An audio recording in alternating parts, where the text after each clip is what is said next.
بسم الله الرحمن الرحيم. إنما المؤمنون الذين إذا ذكر الله وجلت قلوبهم وإذا تليت عليهم آياته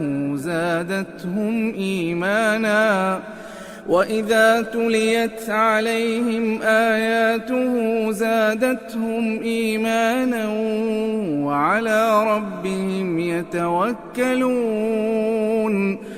بسم الله. السلام عليكم ورحمة الله وبركاته. إن الحمد لله نحمده ونستعينه ونستغفره ونعوذ بالله من شرور أنفسنا ومن سيئات أعمالنا. من يهده الله فلا مضل له ومن يضلل فلا هادي له. أشهد أن لا إله إلا الله وحده لا شريك له وأشهد أن محمدا عبده ورسوله. يا أيها الذين آمنوا اتقوا الله حق تقاته ولا تموتن إلا وأنتم مسلمون. يا أيها الناس اتقوا ربكم الذي خلقكم من نفس واحدة وخلق منها زوجها وبث منهما رجالا كثيرا ونساء واتقوا الله الذي تساءلون به والأرحام إن الله كان عليكم رقيبا. يا أيها الذين آمنوا اتقوا الله وقولوا قولا سديدا يصلح لكم أعمالكم ويغفر لكم ذنوبكم ومن يطع الله ورسوله فقد فاز فوزا عظيما. أما بعد فإن أصدق الحديث كتاب الله وخير الهدي هدي محمد صلى الله عليه وسلم وشر الأمور محدثاتها وكل محدثة بدعة وكل بدعة ضلالة وكل ضلالة في النار. Ikhwah fillah rahimakumullah, saudaraku yang mudah-mudahan senantiasa dalam rahmat Allah.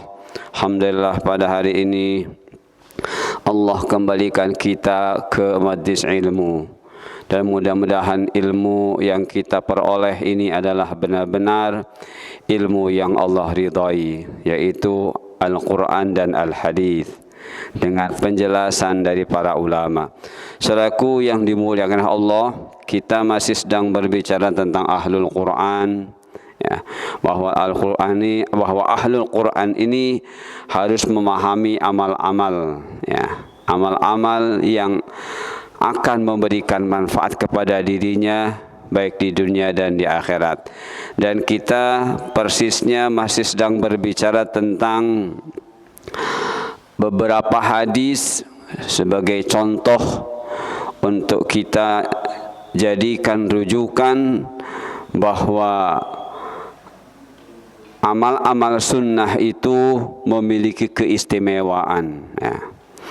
Di samping keistimewaan dalam pahala, juga memiliki keistimewaan di dalam pelaksanaannya, ya, dalam pelaksanaannya, dalam prakteknya.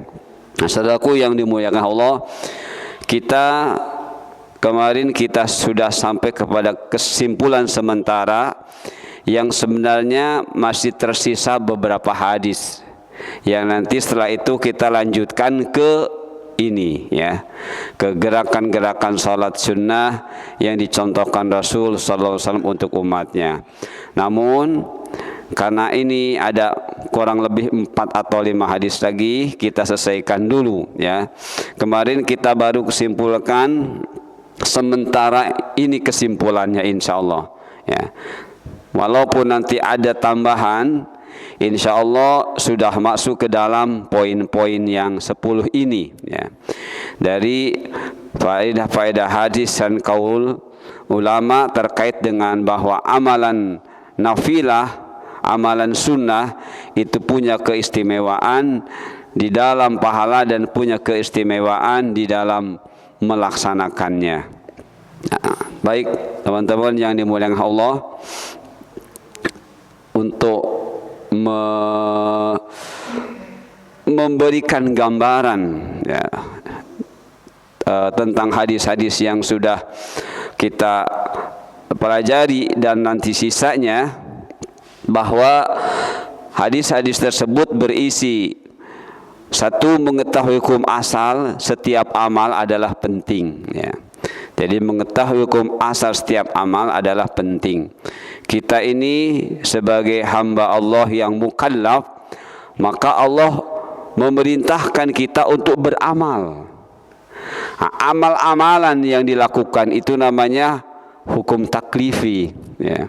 Ada yang wajib, ada yang sunnah, itu hukum taklifi. Nah, dari hukum taklifi ini ada anwa' minal a'mal, macam-macam amal secara rincinya. Ada salat, ada zakat, ada macam-macam. Nah, hendaknya umat Islam ini tahu hukum asalnya.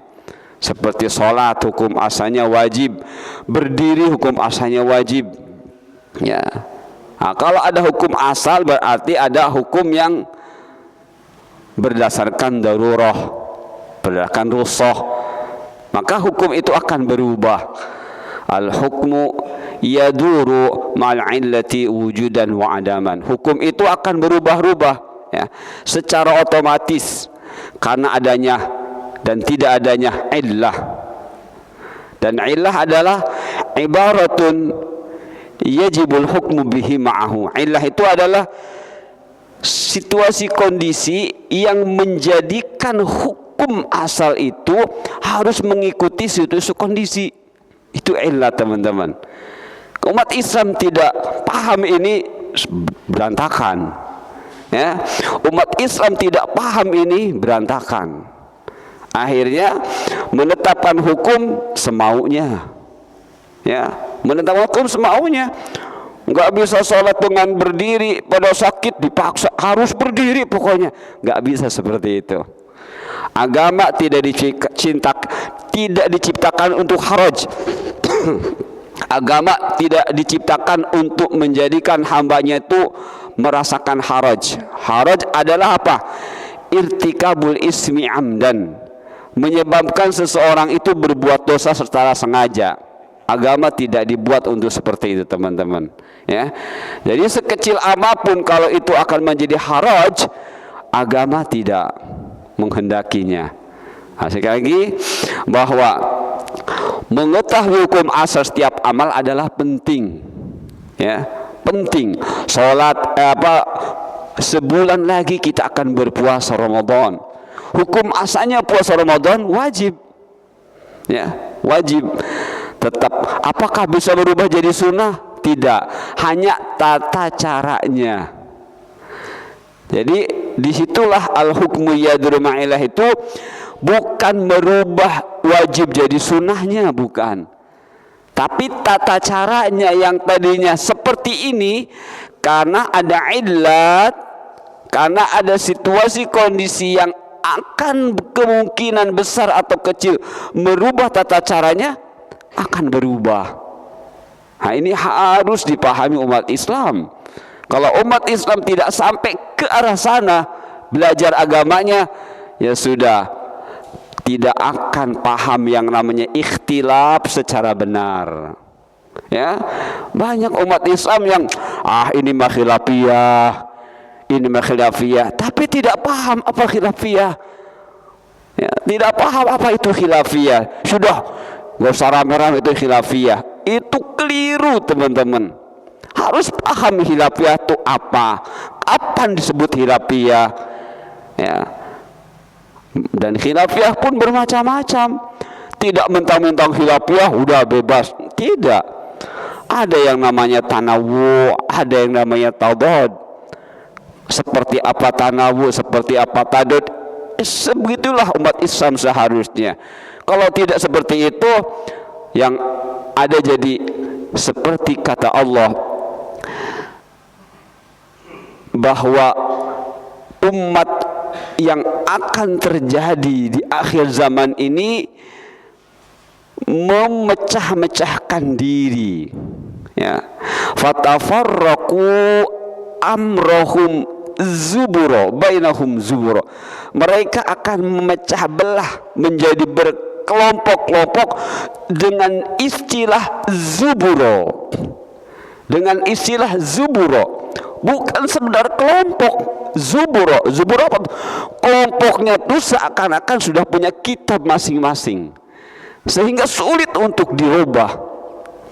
Nah, itu teman-teman. Maka kita jangan sampai seperti yang Allah telah gambarkan.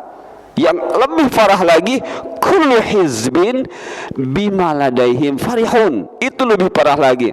Setiap zubur ini, setiap kelompok yang sudah merasa punya kitab masing-masing, farihun, bangga. Jadi kalau sudah bangga, susah diingatkan. Ya, susah. Sebenarnya yang benar ini. Itu namanya zubur. Kita jangan sampai seperti itu, teman-teman. Mari kita kembali kepada Al-Quran, hadis dengan pemahaman yang benar. Ya, teman-teman. Jadi mengetahui hukum asal setiap amal adalah penting. Hukum asal salat 5 waktu adalah wajib di masjid, sedangkan hukum asal salat nawafil adalah keutamanya di rumah. Ya. Disunahkan berpindah tempat bagi seorang yang hendak melaksanakan salat sunnah seusai salat wajib. Jika tidak memungkinkan dengan berpindah tempat, maka dengan berbicara. Di antara yang dimaksud dengan berbicara adalah bicara kepada seseorang. Ya, seperti itu. Juga ada ulama yang menafsirkan bisa dengan istighfar, bisa dengan subhanallah dan lain sebagainya. Kemudian salat sunnah rawatib dan muakkadah lainnya utamanya adalah dilaksanakan di rumah. Salat sunnah rawatib dan muakkadah lainnya bisa dilaksanakan di masjid dengan adanya illat. Ya, jadi illat itu tidak akan lepas dari kita, itu hukum wad'i. Ya. Jadi al-illatu min hukmil wad'i. Illat itu hukum wad'i. Hukum yang terjadi yang Allah tetapkan berkaitan dengan alam semesta, dan kita tiap hari bersama alam ini, ya, tidak akan lepas dari alam ini. Ada panas, ada dingin, ya, ada bahagia, ada senang, ada tertawa, ada tersenyum, ada menangis. Itu semua hukum alam, dan itu namanya hukum wad'i, dan itulah illat yang akan menjadi pengaruh terhadap pelaksanaan hukum taklifi kita. Ya, coba teman-teman sekarang sholat ketawa, batal tidak? Batal. Itu hukum wad'i. Ya, itu hukum wad'i. Sholat tertawa, sholat ngobrol, batal sholatnya. Itu hukum wad'i. Jadi mari kenali seperti itu. Ya, jangan meremehkan apa yang terjadi di diri kita, di luar kita, di alam ini. Semuanya akan mempengaruhi, dan harus kita sadari itu akan mempengaruhi hukum taklifi. Ya. Kebanyakan umat Islam justru tidak sampai ke arah sana belajarnya. Ya, apalagi yang terpapar dengan asobiyah. Itu bahaya. Terpapar dengan asobiyah, udah nggak mau, saya mah cukup dari A saja. Tapi dia tidak pernah mempelajari yang dia peroleh dari A sudah pasti betul atau tidak. Ini bahaya. Ini zuburo namanya, teman-teman, ya. Yang seperti itu zuburo, ya. Fatafarraqu amrahum bainahum zuburo, kullu hizbin bima ladaihim farihun.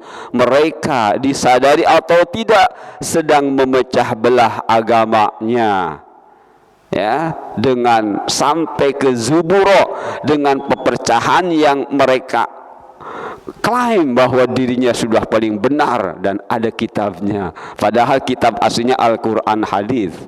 Seperti itu, teman-teman, ya. Kemudian sholat tahiyat masjid hanya bisa dilaksanakan di masjid.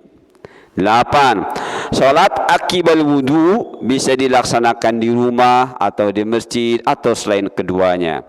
9. Sholat nafilah atau qoblal Jumat atau sholat intidhar tatawu hanya bisa dilaksanakan di masjid. Ada qoblal Jumat, ada qobliyah Jumat. Qoblal Jumat berarti sebelum waktu masuk Jumat, ya. Kalau qobliyah berarti sudah masuk waktunya. Nah, kita suka sholat qobliyah zuhur, itu tidak bisa dilaksanakan kecuali sudah masuk waktu zuhurnya. Nah, ini diistilahkan qobliyah Jumat sebelum waktu zuhur, waktu Jumat masuk. Seperti itu namanya tatawu, sholat intizor. Kita bisa sholat sebanyak-banyaknya. 10, sholat ba'diyah Jumat apabila 4 rakaat maka dilaksanakan atau dilakukan di masjid, dan apabila 2 rakaat maka dilakukan di rumah. Baik teman-teman, kemarin ada 4 atau 5 hadis lagi yang belum tersampaikan. Nah, ini dari sini mulai ya. Kemarin terakhir di sini. Ya. Terakhir di sini kata Rasulullah SAW dalam beberapa riwayat, idza shallaitum ba'dal jum'ati fasallu arba'an. Apabila kamu sekalian hendak melaksanakan salat ba'diyah Jumat, qobliyahnya tidak ada, ya, maka salatlah sebanyak 4 rakaat. Jadi maksudnya apa? Nah, ini teman-teman bisa melihat penjelasannya. Dhahaba Sufyan ats-Tsauri wa Ibnul Mubarak ya ila qauli Ibni Mas'ud qala Ishaq in shalla fil masjid yaumal jum'ah shalla arba'an. Jadi kata Sufyan Tsauri dan sebagainya, termasuk Ibnu Qayyim, termasuk Ibnu Taimiyah, itu memahamkan kepada kita makna dari hadis ini adalah jika seseorang hendak melaksanakan sholat sunnah setelah sholat Jumat selesai, 4 rakaat jika di masjid ya dengan 2 salam, tapi jika di rumah dengan 2 salam. Seperti itu ya. Jadi yang dimaksud sabda Rasulullah, idza shallaitum ba'da jum'ah fasallu arba'an. Jika kalian mau salat setelah Jumat, maka salatlah 4 rakaat. Mengapa beliau memahamkan seperti itu? Wahtajja, mereka berhujjah, berdalil, beralasan bi anna nabiyya sallallahu alaihi wasallam kana yusalli ba'da jum'at raka'ataini fi baiti. Karena terceritakan sebanyaknya bahwa Rasulullah SAW itu hanya terdengar beliau melaksanakan sholat ba'diyah Jumat itu di rumahnya dengan 2 rakaat. Maka dengan sabda ini, oh berarti dipahami oleh para masyayikh, para ulama, yang dimaksud 4 jika dilaksanakannya di masjid. Begitu ya. Kenapa? Karena Rasulullah 2 rakaat selalu di rumah gitu ya. Jadi jika teman-teman mau melaksanakan sholat sunnah ba'da Jumat alias ba'diyah di masjid, maka lakukan dengan 2 salam alias 4 rakaat. Tapi jika teman-teman mau di rumah, seperti yang dipraktekkan Rasul, 2 rakaat seperti itu. Baik teman-teman yang dimuliakan Allah.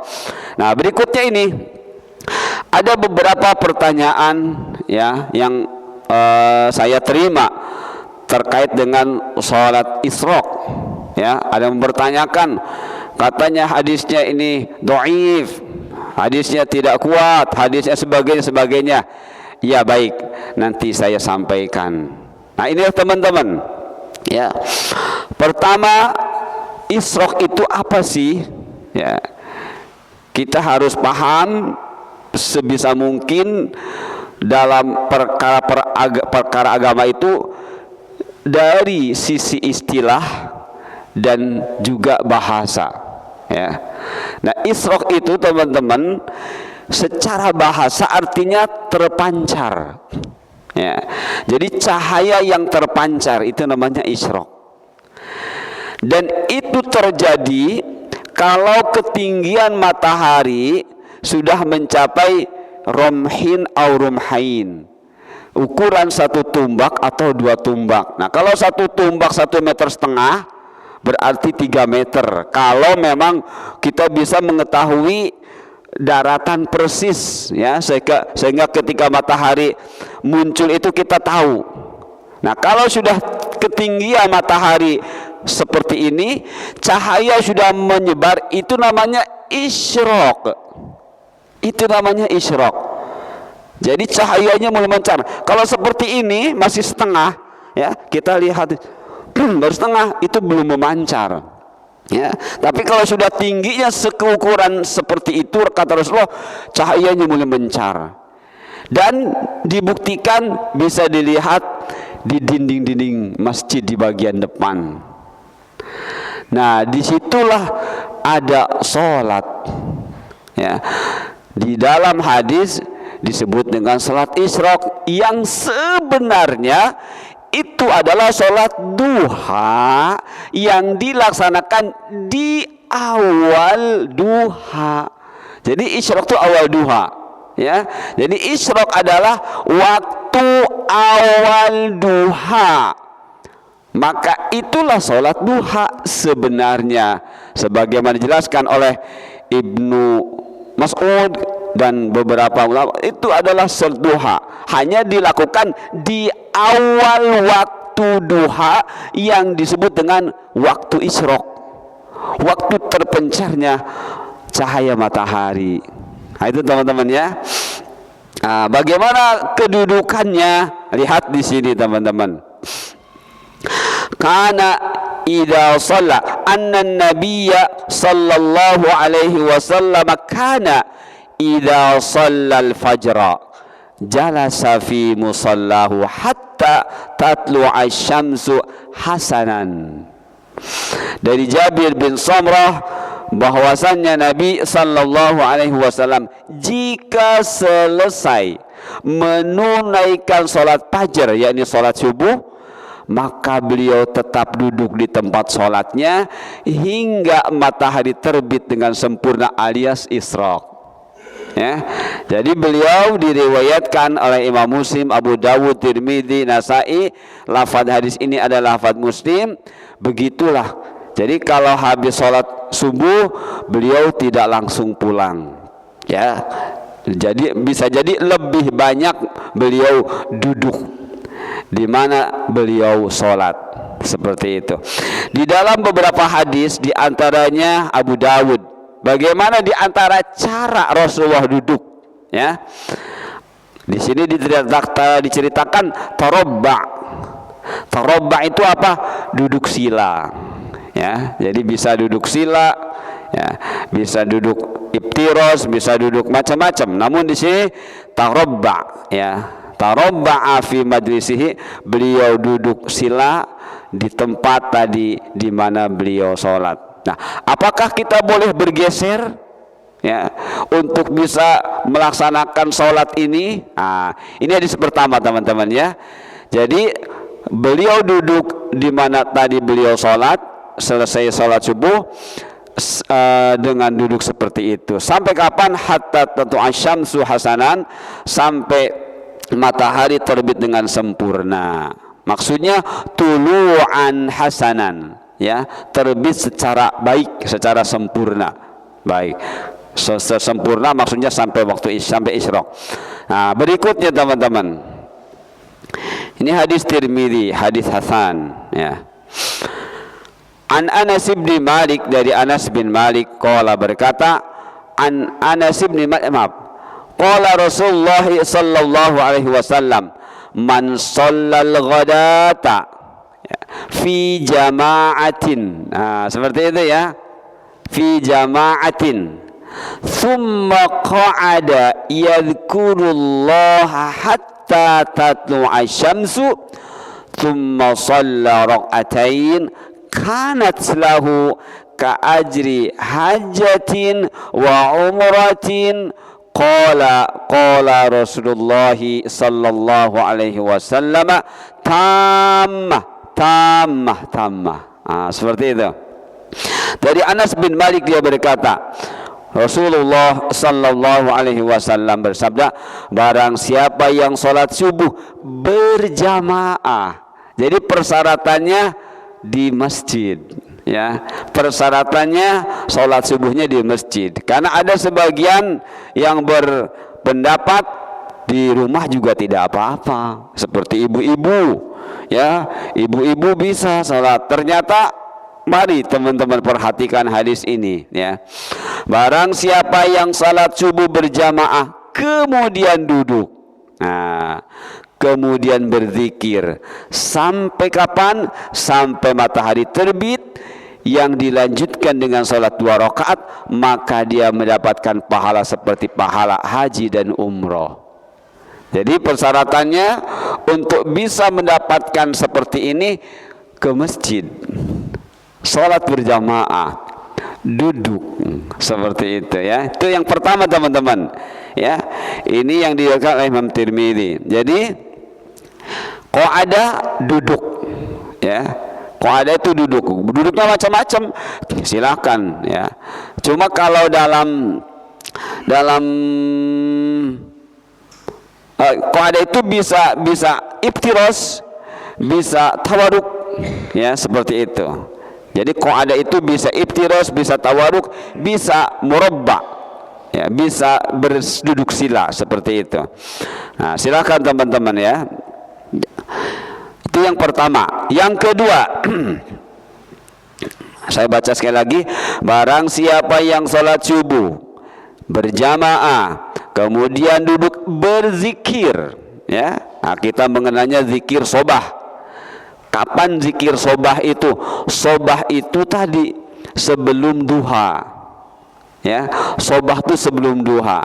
Berarti zikir sobah itu zikir yang dilaksanakan yang akhirnya sebelum duha. Jadi kalau sudah sobah selesai, berganti duha. Duha pun dibagi 3. Duha sepertiga pertama, sepertiga kedua, sepertiga ketiga. Nah, dari subuh sobah sampai maghrib itu namanya nahar ya. Jadi dalam nahar itu dibagi-bagi waktu seperti itu. Nah, sobah tuh seperti itulah teman-teman. Namun mengenai zikirnya, kalau kita ternyata tidak sempurna karena ada gangguan ya, ada ini ada itu, maka masih tetap bisa dilanjutkan di waktu duha. Waktu duha juga ada gangguan, bisa seterusnya seperti itu. Tapi makna sobah adalah seperti tadi ya. Jadi waktu subuh sampai isrok itu namanya sobah. Disitulah yadhkurullaha, berzikir dengan zikir-zikir yang sudah Rasulullah SAW ajarkan kepada kita. Hatta tatu as-syams, sampai matahari isrok. Maka kemudian dilanjutkan sholat 2 rakaat, maka dia mendapatkan pahala seperti pahala haji dan umroh. Satu. Yang kedua teman-teman, nah yang kedua ini diriwayatkan oleh Imam Tabrani, dan kata para ulama hadisnya kuat dan bahkan ini saling memperkuat ya. Dari Abi Umamah qala Rasulullah sallallahu alaihi wasallam, man shalla salatas subhi fi masjidi jama'atin yasbutu fihi hatta yusalli subhata duha, kana ka ajri hajin aw mu'tamirin tamman hajatuhu wa umratuhu. Barang siapa melaksanakan sholat berjamaah, sholat subuh berjamaah, sholat subuh berjamaah di masjid, kemudian dia tetap berada di masjid hingga dia melaksanakan sholat duha. Jadi sebutan sholat duha bisa dengan subhata duha ya. Hingga dia melaksanakan sholat duha, maka baginya pahala seperti pahala orang yang berhaji dan umroh ya. Tamatan sempurna ya, sempurna pahala haji dan umrohnya. Nah itu teman-teman ya. Jadi hadis dari Abi Umamah ini memperkuat hadis yang dari Imam Tirmidzi yang sebagian ada yang menilainya dhaif ya, namun dinilai oleh Syekh Albani itu hasan, diperkuat oleh hadis dari Tabrani dari Abi Umamah. Seperti itu teman-teman. Saya baca sekali lagi artinya. Barang siapa melaksanakan sholat subuh berjamaah di masjid, kemudian dia tetap berada di masjid. Kalau tadi kita mendapati Rasulullah jalasa fi musallahu, beliau duduk musolla. Musolla itu tempat di mana beliau tadi sholat. Kalau di sini fi masjid jamaatin, ya, di masjid di mana dia sholat berjamaah. Berarti di sini sudah mulai fleksibel, ya. Oh, tidak harus selalu di tempat duduk itu, bisa bergeser, bisa ke sini, bisa. Selama yang penting fi masjid jamaatin, di masjid di mana sholat jamaah itu dilaksanakan, seperti itu. Yasbutu fihi ay fil masjid, tetap di masjid, hatta yusalli subhatal duha kana ka ajri hajin aw mu'tamirin tamman hajatuhu wa umratuhu, maka baginya pahala seperti pahala orang yang berhaji dan berumrah. Baik, kemudian ini, ya,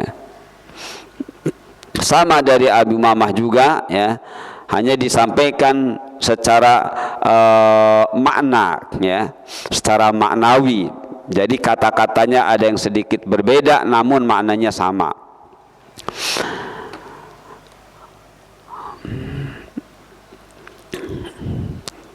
Man shalla salatas subhi fi jama'atin thumma thabata fil masjidi yusabbihullaha subhatad duha kana lahu ka ajri hajin wa mu'tamirin taman lahu hajatuhu wa umratuhu. Barang siapa melaksanakan sholat subuh berjamaah, kemudian dia tetap berada di masjid, kemudian sholat duha, maka baginya pahala seperti pahala orang yang berhaji dan berumroh sempurna. Begitu teman-teman, ya.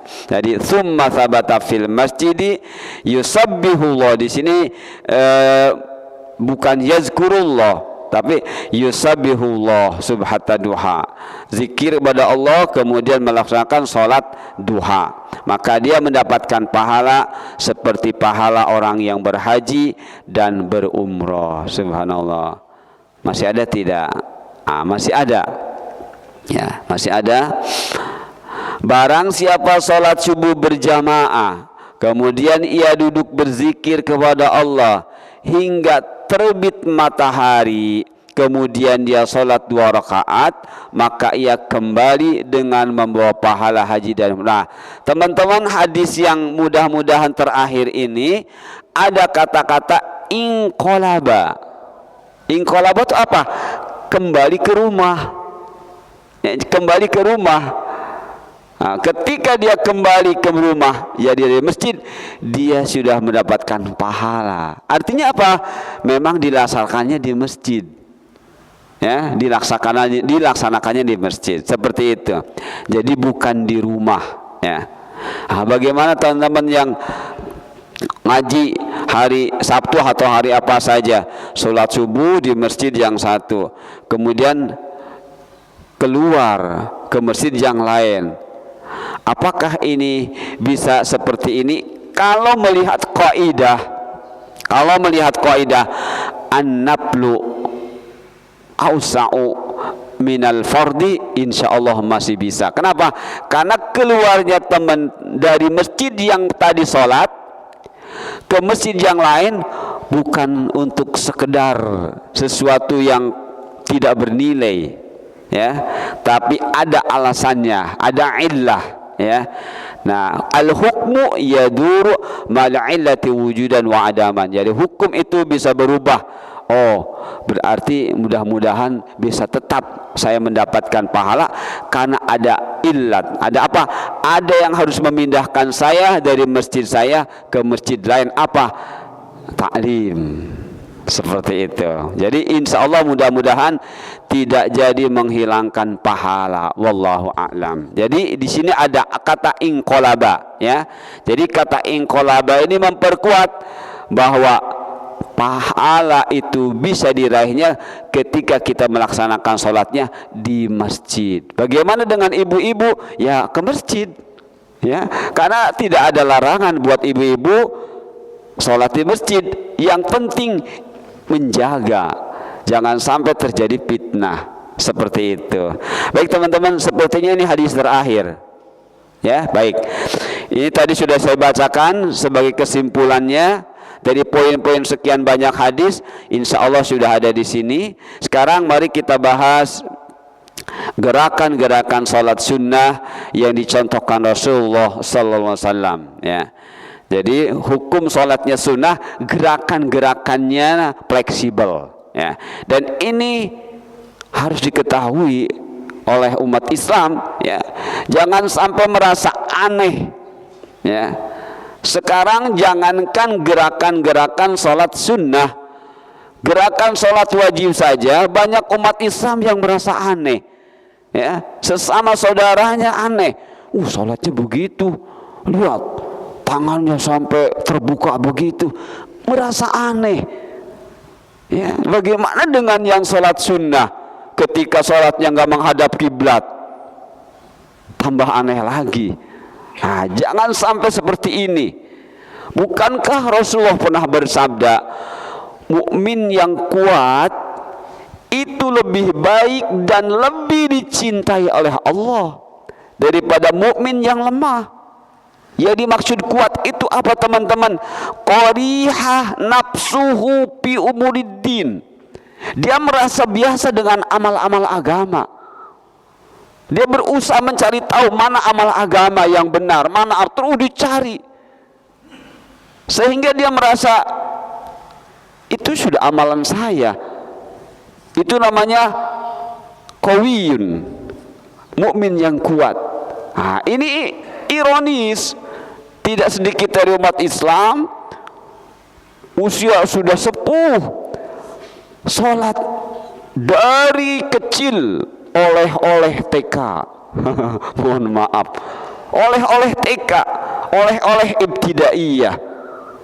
Ya, yang waktu itu mungkin dengan keterbatasan para muallim kita sudah cukup dengan yang kita peroleh dari ibtidaiyah. Tidak ada keinginan untuk mengevaluasi tentang sholatnya. Ya, kenapa? Karena itu pun terjadi kepada diri saya. Saya dulu diajarkan sholat begini-begini.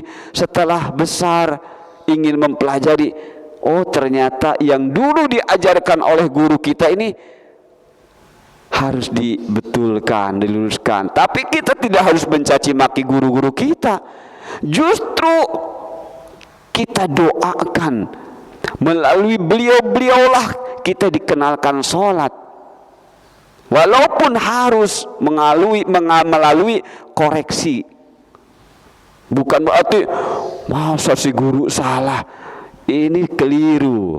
Cara berpikir seperti ini terbalik. Ya.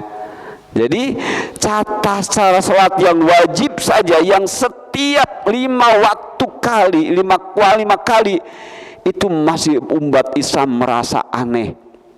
Ya, lihat takbirnya begini dicaci maki, ya kan? Lihat kakinya rapat diledek-ledek. Ini kan seakan-akan aneh, padahal itu amalannya, amalan agamanya. Ya, maka mari teman-teman kenali gerakan-gerakan sholat pada situasi kondisi yang berbeda, dan itu penting. Ya, penting alias wajib. Ya, wajib adalah ma yusabu ala fi'li wa yu'aqabu ala tarki. Wajib adalah sesuatu yang jika dikerjakan secara benar diberi pahala, tapi jika dikerjakan tidak benar alias ditinggalkan atau tinggalkan berdosa.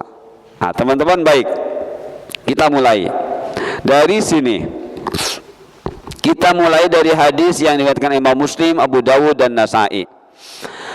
An Abi Salamah qala sami'tu Rabi'ah bin Ka'ab al-Aslami yaqul kuntu abitu ma'a Rasulillahi sallallahu alaihi wasallam atihi biwadu'ihi wa bihajatihi faqal salni faqultu murafaqataka fil jannah qala au ghaira dhalik qultu huwa dhaka qala fa'inni ala nafsika bikasrati sujud. Dari Abu Salamah dia berkata, saya mendengar Rabi'ah bin Ka'ab Al-Aslami berkata, aku bermalam bersama Rasulullah sallallahu alaihi wasallam, alias nginep ya bersama Rasulullah sallallahu alaihi wasallam. Aku kemudian mengambilkan air wudu dan air untuk buang hajat untuk beliau. Lalu beliau di sela-sela itu bersabda, ya, menawarkan kepada Abi Salamah dengan kata-kata mintalah kepadaku, ya, alias bukan suruh berdoa kepada Rasulullah, mintalah didoakan untuk Rasulullah, gitu maksudnya, kepada Rasulullah, ya, minta didoakan oleh Rasulullah SAW. Kataku, aku berharap dapat bersama Anda di surga. Nah, kemudian beliau, yakni Rasulullah, berkata lagi, bersabda lagi, ada lagi yang lain? Aku menjawab, itu saja. Beliau bersabda, bantu aku untuk dirimu sendiri dengan memperbanyak sujud. Nah, jadi Rasulullah akan mendoakan Abi Salamah supaya menemani Rasul di surga, tapi dengan catatan perbanyak sujud. Perbanyak sujud. Begitu teman-teman. Sujud apa maksudnya? Sujud dalam sholat, bukan sekonyong-konyong sujud. Konyong-konyong bukan. Sujud melalui sholat. Nah, sholat apa? Kalau sholat 5 waktu sudah jelas, ya, sudah utuh jumlahnya. Ditambahlah sholat-sholat nawafil, sholat-sholat sunnah, ya. Silahkan teman-teman hitung berapa sholat nawafil, banyak jumlahnya, ya. Kalau duha saja 8 rakaat, ya. Kemudian tahajud 11 rakaat plus witir, ya. Kemudian ada sholat duhur, berapa kali teman sholat berwudu, ya, sholat tahiyat masjid, kemudian rawatib, subhanallah, ya. Jumat ketika menunggu khotib, banyak sekali. Nah, kata Rasulullah, jika engkau ingin menjadi bersamaku nanti di surga, ya, maka perbanyaklah sujud alias perbanyak sholat. Seperti itu teman-teman, ya. Sholat wajib tidak mungkin bisa ditambah, namun sholat-sholat sunnah Allah sediakan, ya, dengan situasi kondisi yang terus terbuka buat kita melaksanakannya. Nah, saya baca lagi.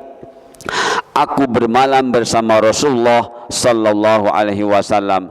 Aku mengambilkan air wudu dan air untuk buang hajat beliau. Lalu beliau bersabda, mintalah kepadaku.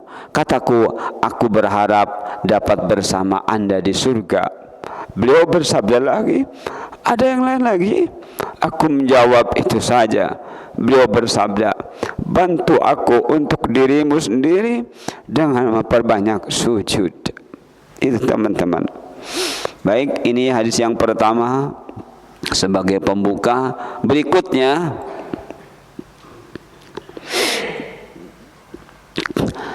An Imran bin Husain qala kana bin Nasur fasa'altu an-nabiy sallallahu alaihi wasallam faqala salli qa'iman fa in lam tastati' fa qa'idan fa in lam tastati' fa 'alal jam. Dari Imran bin Husain, dari dia berkata, aku menderita penyakit wasir. Lalu aku tanyakan hal itu kepada Nabi sallallahu alaihi wasallam, maka beliau bersabda, salatlah dengan berdiri, dan apabila kamu tidak mampu maka dengan duduk, jika tidak mampu maka dengan posisi tidur miring. Berarti tata cara salat, ya, hukum asalnya baik yang wajib ataupun yang nafilah itu adalah seperti ini, yakni berdiri teman-teman, Itu hukum asalnya, ya. Hukum asalnya baik sholat yang wajib ataupun yang sunnah itu berdiri, ya. Lihat, padahal sahabat ini sudah menyatakan kepada Rasulullah, aku sedang kena wasir ya Rasulullah. Tapi Rasulullah mengatakannya, sholatlah berdiri. Kenapa tidak langsung saja sholat duduk? Gitu ya. Karena Allah kan, Rasulullah kan tahu ya bahwa dengan wasir dia tidak akan bisa ini atau sulit untuk berdiri. Nah, tapi tetap Rasul mengatakan, sholli qaiman, sholatlah engkau dalam posisi berdiri. Nah, kalau ternyata karena wasirmu tadi benar-benar engkau tidak bisa berdiri, maka boleh qaidan, duduk. Nah, qaidan di sini tadi berbagai macam cara duduknya. Bisa dengan duduk iftiros, bisa dengan duduk tawaruk, bisa dengan tarabbu' yakni sila, bisa dengan kursi, bisa tanpa kursi. Seperti itu teman-teman ya. Jadi intinya tidak duduk, tidak berdiri. Intinya posisinya tidak berdiri. Seperti itu. Sekali lagi, jadi hadis ini menerangkan tentang hukum asal tata cara melaksanakan sholat, baik yang wajib atau yang sunnah, adalah dengan cara berdiri. Ya, baik teman-teman. Untuk penjelasannya melalui hadis juga. Nah, lihat hadis berikutnya. Maaf, kata-kata tastati itu artinya dengan pengetahuan, dengan ilmu, ya, dengan pengetahuan, dengan ilmu. Nah, disinilah seperti yang sudah kita bahas pada tahun-tahun sebelumnya. Kata tastati di sini mengandung zon, tapi zonnya adalah zon al-asasi. Ya, zon asasi itu asumsi yang berdasarkan dalil-dalil nakli, hadis atau ayat. Nah, kalau zon yang tidak asasi tidak bisa kita jadikan sebagai dasar beribadah, ya. Sebagaimana teman-teman masih ingat, agar kita bisa beribadah dengan benar, maka kita harus paham pengetahuan. Ada yang disebut dengan ilmu, ada yang disebut dengan zon, ada yang disebut dengan waham, ada yang disebut dengan syak, ada yang disebut dengan jahal. Ini semua pengetahuan. Nah, 5 pengetahuan ini mana yang akan menjadikan dasar kita beribadah? Nah, kalau kita tidak paham 5 pengetahuan ini, maka ibadah kita bisa jadi tidak benar. Kenapa? Ibadah itu harus pakai ilmu. Ya, ilmu beda dengan zon, ilmu beda dengan jahil, ilmu beda dengan waham, ilmu beda dengan syak. Kalau ilmu itu apa? Sifatun yang kasyifu bihal matlubu inkisyafan taman. Ilmu adalah pengetahuan yang pasti, yang bisa memecahkan masalah tuntas. Hadis-hadis ini adalah ilmu. Oh, ternyata kalau saya tidak bisa duduk, tidak bisa berdiri karena sakit, melalui hadis ini, inilah ilmu. Ya, inkisyafan taman. Terpecahkan masalah. Ketika kita mampu memecahkan masalah tuntas, maka itulah ilmu. Tapi kalau tidak ilmu, hanya duga-dugaan saja dan tidak ada dasarnya, maka itu namanya zon. Itu namanya zon.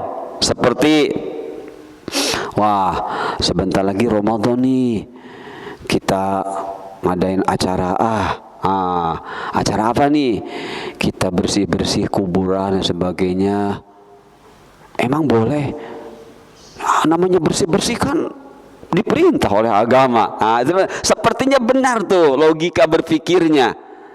Tapi ternyata kalau itu dijadikan satu hukum sebagai ibadah, itu hasil zon, itu tidak bisa. Ya, tidak bisa. Jadi zon yang seperti itu bukan zon asasi, maka tidak bisa kita jadikan sebagai dasar ibadah. Tapi kalau ada hadisnya yang mengarahkan ke arah sana, clue ke arah sana, maka itu az-zannu al-asasi, boleh. Termasuk ini ya, apapun penyebab teman-teman tidak bisa sholat secara hukum asal, inilah namanya hadisnya. Dan dari hadis ini mengandung bukan saja ilmu, mengandung az-zannu, tapi az-zann al-asasi. Coba teman-teman lihat hadis ini berapa. Pertama, kalau tidak bisa berdiri kata Rasulullah, duduk. Kalau tidak bisa duduk, fa'ala zam. Coba teman-teman, itu kan cuma dua. Ya, Rasulullah cuma memberi clue, memberi dua. Duduk, qaidan. Nah, teman-teman berpikir, qaidan duduk. Duduknya seperti apa ya? Nah, ketika teman-teman berpikir duduknya seperti apa, duduknya di mana, itulah zon. Itulah zon. Ya, itulah zon namanya. Nah, adakah Rasulullah qaidan 'alal kursi, duduk di atas kursi? Ada tidak? Tidak ada. Qaidan 'alal bishat, duduknya di atas karpet. Ada tidak? Tidak ada. Nah, apa yang terekspresi, terlintas ketika kita memahami kata qaidan, kemudian disesuaikan dengan situasi kondisi kita, itulah zon, dan namanya zon asasi. Jadi boleh. Oh, berarti maksud qaidan adalah duduk. Boleh enggak ya duduknya di atas kursi? Itu namanya zon asasi. Ya, itu namanya az-zannu al-asasi. Jadi boleh pakai kursi, boleh tidak, intinya qaidan. Bisa dipahami ya? Nah, begitu juga ini jam, alih jam, tidur miringnya gimana ya? Silakan, mampu tidurnya miring seperti apa. Nah, itu namanya az-zannu al-asasi, dan itu penting untuk kita bisa beribadah secara benar. Baik teman-teman ya. Jadi tastati di sini ilmiah, ilmu, baik secara nakli langsung atau az-zann al-asasi berdasarkan dalil nakli tadi. Baik teman-teman, berikutnya An Abdullah bin Amr qala ra'aitun nabiyya sallallahu alaihi wasallam yusalli jalisan faqultu huddithtu annaka qulta inna salatal qa'idi 'ala nisfi min salatil qa'im wa anta tusalli qa'idan qala ajal walakinni lastu ka ahadin minkum. Teman-teman, kalau tadi hadis yang pertama itu berlaku untuk umum, bisa sholat sunnah, bisa sholat wajib, hukum asalnya seperti itu. Nah, sekarang hadis yang berikutnya yang diriwayatkan oleh Imam Nasai dan selainnya, ya, selainnya, hadisnya wa ghairihi ini. Jadi Abdullah bin Amr ia berkata, saya melihat Nabi sallallahu alaihi wasallam salat dalam keadaan duduk alias dengan cara duduk. Lantas aku berkata, jadi Abdullah bin Amr berkata kepada Nabi SAW, ada yang mengatakan kepadaku bahwa engkau bersabda, sesungguhnya salat orang yang duduk itu setengahnya dari salat orang yang berdiri alias pahalanya, ya. Sementara engkau sholat dalam keadaan duduk. Kata Rasulullah, benar, akan tetapi aku tidaklah seperti kalian. Jadi pernah sampai kepada Abdullah ibn Umar bahwa Rasulullah pernah bersabda, ya, bahwa orang yang sholat dalam keadaan duduk pahalanya setengah dari sholat berdiri. Seperti itu teman-teman ya. Nah, ternyata Abdullah bin Umar menyaksikan sendiri langsung, kok Rasulullah sholatnya duduk sih? Bukannya beliau pernah mengatakan kalau sholat duduk itu pahalanya setengah dari berdiri. Kenapa begitu? Ya. Maka Rasulullah menjawab, ajal, benar, itu pernah aku sampaikan seakan-akan begitu. Walakinni lastu ka ahadin minkum, tapi saya tidak seperti kalian. Nah, teman-teman, di sini ada penjelasan dari ulama. Ini bahasa Arabnya, ya. Kalau saya baca bahasa Arabnya mungkin takut agak lama, ya. Ini penjelasan dari Imam An-Nawawi yang dinukil dari kitab Aunul Ma'bud, Syarah Imam Abu Dawud, Syarah Sunan Abu Dawud, ya. Di sana ada penjelasan beliau tentang hadis tadi, dan ini terjemahnya, ya. Imam Nawawi berkata, bahwa pahala sholat dengan cara duduk adalah setengah dari pahala sholat dengan berdiri. Dan ini menunjukkan sahnya sholat sunnah, namun pahalanya berkurang. Nah, gitu teman-teman ya. Jadi boleh sholat sunnah dengan duduk tanpa ada uzur. Nah, boleh tanpa ada uzur, ya. Boleh dengan duduk seperti itu.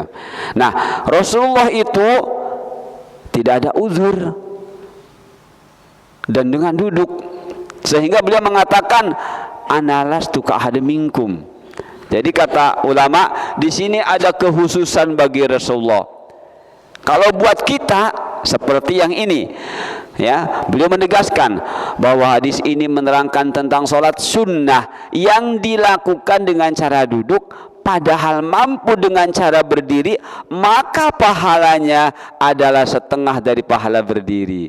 Jadi kalau teman-teman nih bisa berdiri, ya, bisa berdiri, tapi pengennya duduk, boleh tidak? Sah tidak sah? Sah tetap, hanya pahalanya setengah dari kalau teman-teman berdiri. Mengapa? Nah, kalau Rasulullah tetap utuh, makanya beliau mengatakan saya tidak seperti kalian, ya. Saya mampu berdiri, tapi saya tetap duduk, tapi pahala saya tetap utuh. Nah, seperti itu. Maka kata para ulama, ini diantara kekhususan bagi Rasulullah. Tapi buat kita tetap, ya, jika memang kita bisa berdiri namun kita milih duduk, sah tetap sholatnya, sah tetap sholatnya, dan tetap dapat pahala, hanya setengah dari sholat berdiri. Nah, saya lanjutkan dulu. Adapun sholat sunnah yang dilakukan dengan duduk karena ada uzur, nah, ya, maka pahalanya tetap seperti pahala berdiri. Tapi kalau teman-teman merasa capek, misalnya teman-teman sholat tahajud di rumah, bacaannya panjang-panjang, ya, bacaannya panjang-panjang untuk 1 rakaat sampai 3 lembar misalnya, teman-teman merasa pegel. Nah, itu sudah mulai uzur, ya, mulai boleh beralasan saya mau duduk aja.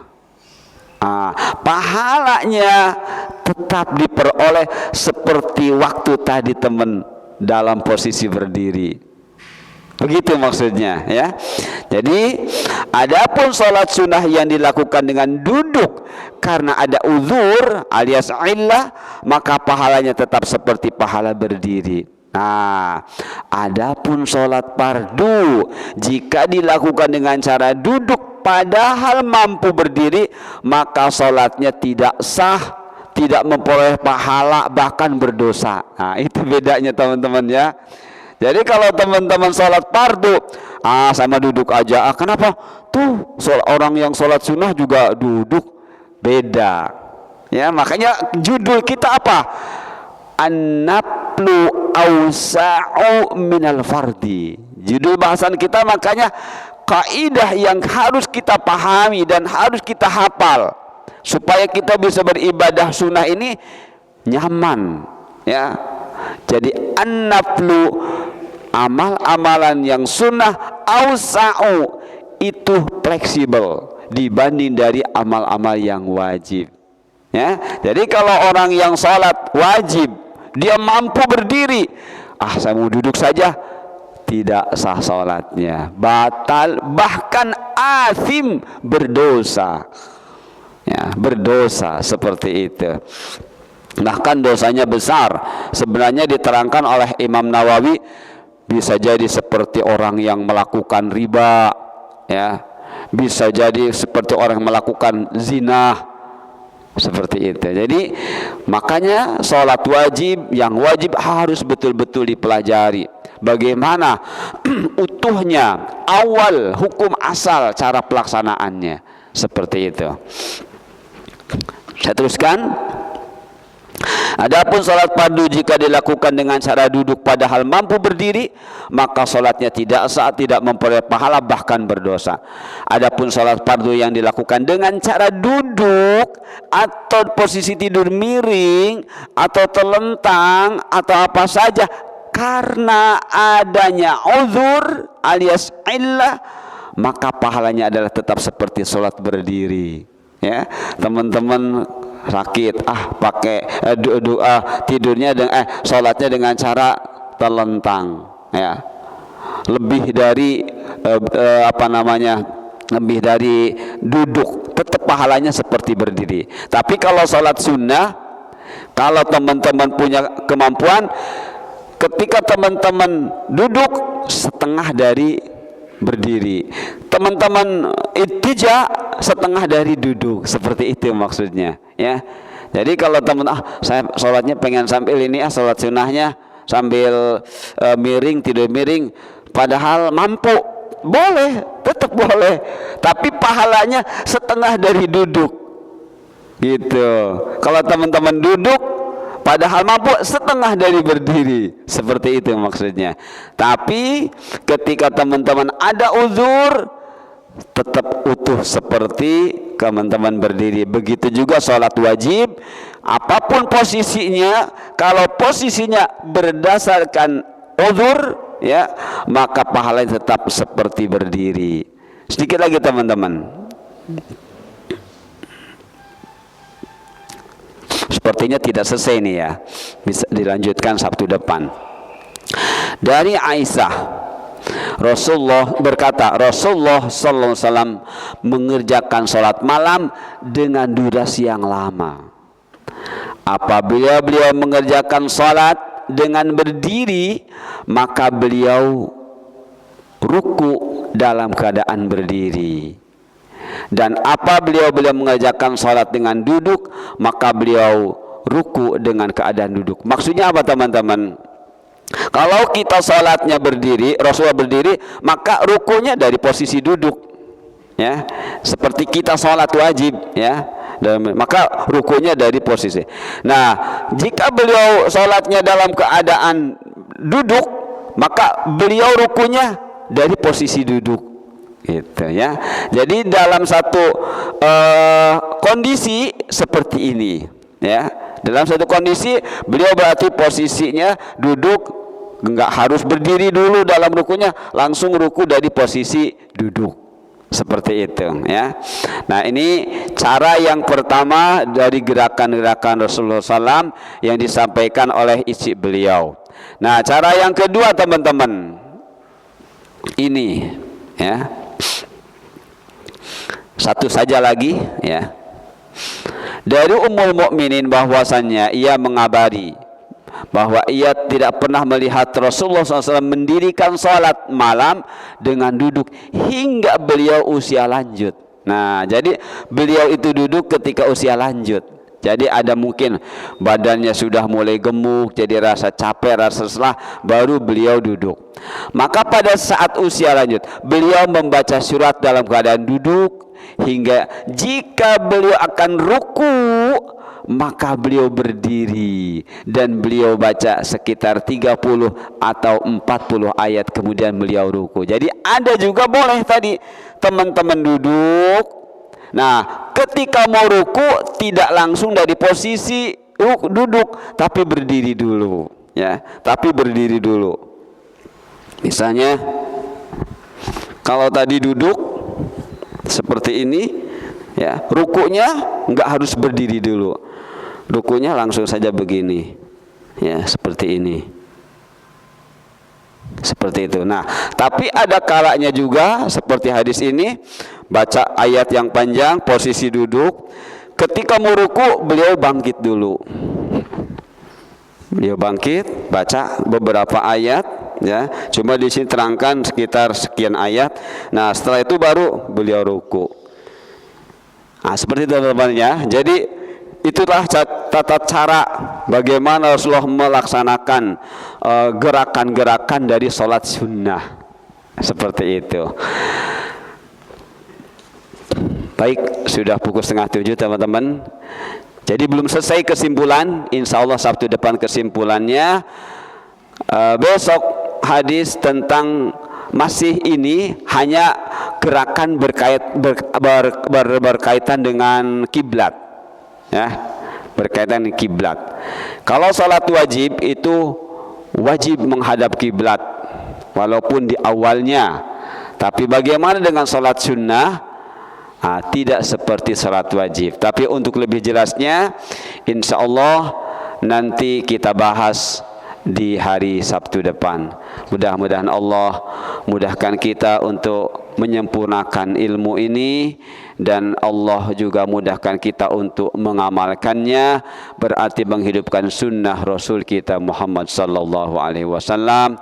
Mudah-mudahan kita kelak akan menjadi di antara hamba-hamba Allah, umat Rasulullah yang tidak ditolak di telaga, ya, tapi disambut di telaga. Subhanakallahumma bihamdika asyhadu an la ilaha illa anta astaghfiruka wa atubu ilaik. Wassalamualaikum warahmatullahi wabarakatuh.